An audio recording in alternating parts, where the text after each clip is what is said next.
Bonjour, aujourd'hui je vais vous parler des verbes être et avoir au présent de l'indicatif. Vandaag ga ik het hebben over de werkwoorden être en avoir in de tegenwoordige tijd. We beginnen met het werkwoord être. Dat betekent in het Nederlands zijn. En daar is een rijtje voor. Dat rijtje ziet er zo uit. Ik ga het eventjes met je doorlopen om er ook voor te zorgen dat je de uitspraak goed kunt horen.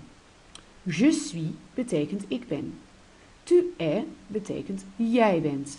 Il est, hij is. Elle est betekent zij is. On est betekent men is en in sommige gevallen we zijn.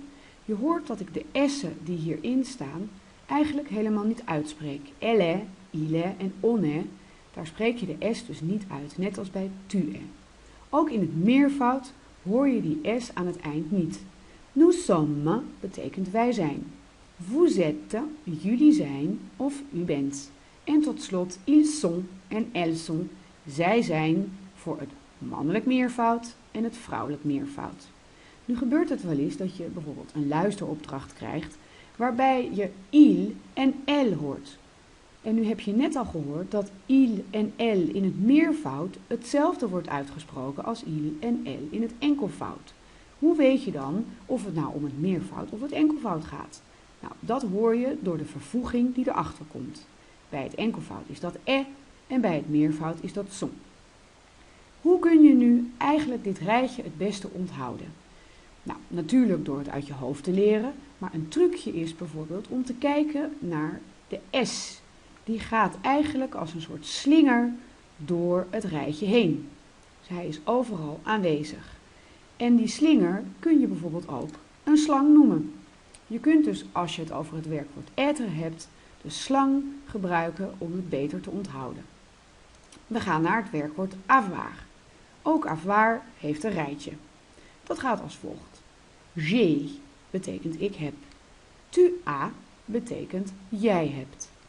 Il a en elle a en on a betekenen hij heeft, zij heeft, men heeft en in sommige gevallen betekent on a we hebben. Nous avons betekent wij hebben. En opnieuw spreek ik de S niet uit. Vous avez betekent jullie hebben of u heeft. En tot slot, elles ont en ils ont betekenen zij hebben voor het mannelijk meervoud en het vrouwelijk meervoud. Ils ont voor het mannelijk en elles ont voor het vrouwelijk. Ook voor het werkwoord avoir kun je een trucje gebruiken.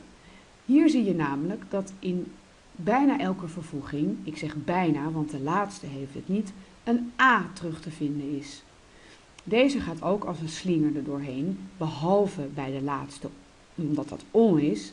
Dus je kunt eigenlijk die a onthouden en daardoor, als je het werkwoord avoir moet leren, denken aan een aap.